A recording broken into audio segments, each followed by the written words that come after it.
Hi, my name's Tony Law from Your First Four Houses. Now, I have always had this dream about building some kind of a grand designs type property, maybe something a little bit like this. I kind of like that modern sort of look. And I recently found a building plot right in the heart of Bristol, which is where Liana and I want to relocate, that I thought was absolutely perfect. Now, a quick spoiler alert here, we didn't buy it. And this video is going to be explaining exactly how we got to that decision and all the various different components that made up that decision. And the reason I'm sharing them with you is I really think they may well help you if you're looking at building something from the ground up. So a quick disclaimer first of all, these are just my personal views and I may well be wrong. The reason I'm saying that is because this plot at the time of filming is still available. You could still buy this. However, you always need to do your own due diligence on any property that you're considering and form your own opinion, certainly based on some professional advice on whether you wish to proceed. And then it's only you that can decide if you ultimately want to push that button. So let's first of all look at the location. Well, it really is in the heart of Bristol, very close to Clifton, which is exactly where we wanted to be. It actually overlooks the SS Great Britain. The view during the daytime is amazing. You look right down onto the river, and the view at night is even better. Although admittedly when I took this photograph it was from slightly further up the road, but it gives you some idea of how beautiful it would look at night. It's a big site and I could see that there was the potential for making quite a bit of profit out of the build once I'd taken off all of the build and purchase costs. I'm going to be honest. I was really smitten with this place. I wanted to do this, but I recognised that I needed somebody with a lot more experience than myself to come along and maybe dump a big bucket of cold water over my head and give me some real facts as to how challenging this build might be. So I employed this guy. His name is Richard Little. He has a world of experience behind him and he's also a good friend. And so I recognised that he would literally tell it as it is.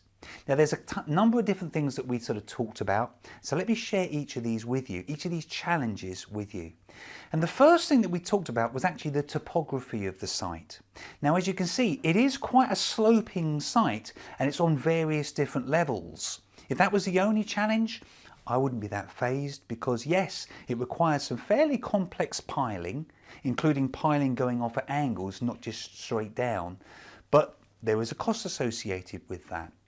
There's also some challenges with getting equipment down onto the site. So getting things like cranes, diggers, pilers down onto the lower level was going to be a bit of a challenge.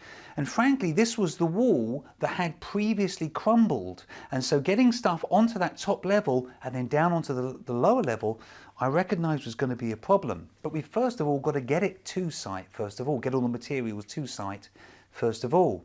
And the road access was really very narrow. I took this photograph at night and it gives you some idea of just how narrow this is. What it doesn't show you is the big kink at the end of this road that any vehicles would have to kind of navigate before sliding down this narrow road. Talking about narrow, the actual site entrance itself was really narrow and I couldn't see any way that I could actually move the walls on either side of the gate entrance because I didn't own them. It's so narrow in fact that you'd have to be selective about the size of tipper truck that you could get onto site because only a narrow one with the wing mirrors folded in would actually get onto site. If you can get a vehicle on site, I then learnt from a conversation with somebody that was actually living in the area that this particular area here was actually in dispute at the time of filming. Now they may have rectified that now, but what it meant was you weren't allowed to get any vehicles onto that area. Now of course that would include both vehicles during the build itself wishing to turn round to get back up that narrow road, but also how was I going to turn our vehicles round if we were living there on an ongoing basis? The next thing was the fact that we would need to do a complete redesign on the property. Now, I've already alluded to the fact that I like quite modern sort of looks. And what we had was a very, very traditional feel. Now, they were trying to go down a traditional route because it would in theory blend in with the other properties around there. But I've always found that a little bit challenging myself because if it's a brand new property in a traditional build, then I kind of think sometimes it jars against some of the much more genuinely older traditional properties. So I did feel that there's an argument for a more modern look, but of course this could easily be disputed by some of the neighbours. And of course that may mean that I don't actually get what I want, frankly. And lastly, Liana and I spent about 3 or 4 hours just walking around this site, including talking to Richard as well. And you know what? When push came to shove, Liana just wasn't keen. And so frankly, for me, that's the end of it. This was going to be our dream home, and if Liana wasn't really up for it, then frankly I don't want to go for a year or potentially more building this grand designs type property if unless we're both on the same page, frankly. So the reasons I didn't go ahead with this project, and that means it's not necessarily wrong for you, but the reasons it was wrong for me was frankly the topography was going to be a bit of a challenge.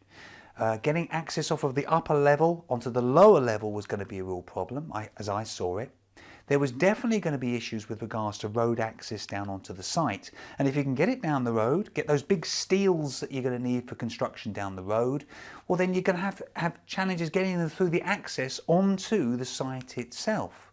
I could see there was genuinely issues with regards to parking. That's going to be both during the build and after the build was complete, and they were currently in dispute at the time of filming.